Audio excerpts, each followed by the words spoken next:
When certain politicians and the media use the term muscular liberalism, that's just another word for racism and Islamophobia. This stance on Islam has led them into primary schools to ascertain why young girls wear the hijab, as it could be interpreted as a sexualization of these young girls. I say shame on Ofsted for victimizing young girls, for choosing to wear religious articles of clothing. There is no such measure made for other religions or other articles of religious wear.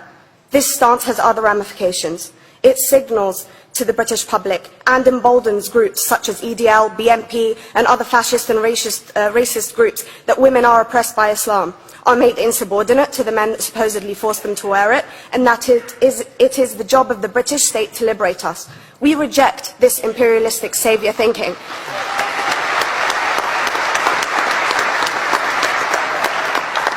And I am here to state for all people who choose to practice their beliefs openly that we are not oppressed by our faith.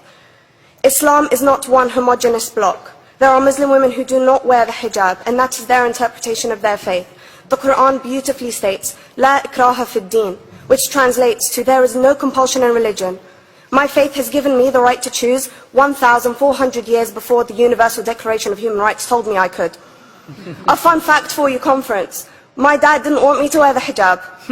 I chose to. Those of faith, thank you. Those of faith should have the right to choose to wear their articles of faith. Sikhs wearing the turban, Jews wearing the kippah, or Christians wearing the crucifix. Practicing my right to freedom of expression through the hijab empowers me and other women like me to know that we are able to make decisions for ourselves. Through the hijab, women like me feel empowered to overcome the social expectations of sexualization that is relevant and has currently resulted in many cases of anxiety and worse. I can speak for myself and others like me.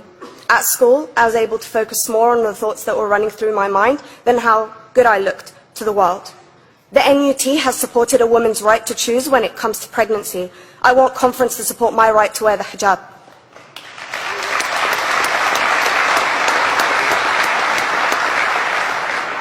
How I choose to practice my faith is clearly displayed for all to see.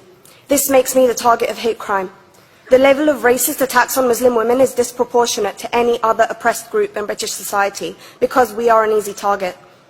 This decision by Ofsted has ramifications beyond the school gates and must be seen in the context of increased attacks on the Muslim community and perpetuates the outdated notion that Muslim women are victims. I was on a trip last year to Hampton Court with my Year 7s, where a man felt comfortable to call me a terrorist. As a Muslim woman, I'm not a victim, so I challenged him. He denied it. I'm sure you've heard of the Punish a Muslim Day. It's been spoken about a few times already this morning. And as a Muslim, I'm actually quite optimistic. They're trying to limit it to one day. That's 364 less than normal.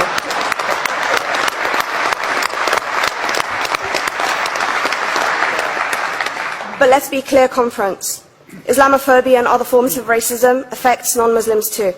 If we don't challenge this stance as a collective, we may turn into a society like France, where women are forced by the law to choose between their faith and their education, their faith and their right to work in the public sector, their faith and their right to enjoy a day out by the seaside with their families. I want to end by stating that I came to this country as an 8-year-old refugee. We are Palestinians, forced out of our land in 1948. We lived in third world conditions, similar to those in Calais for 60 years.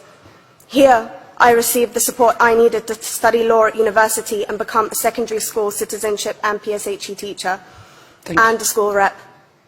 An injury to one is an injury to all, and I want to thank the Union for its stance on all oppressed groups, in particular mine, Palestine. Thank you, conference. Thank you, Latifa.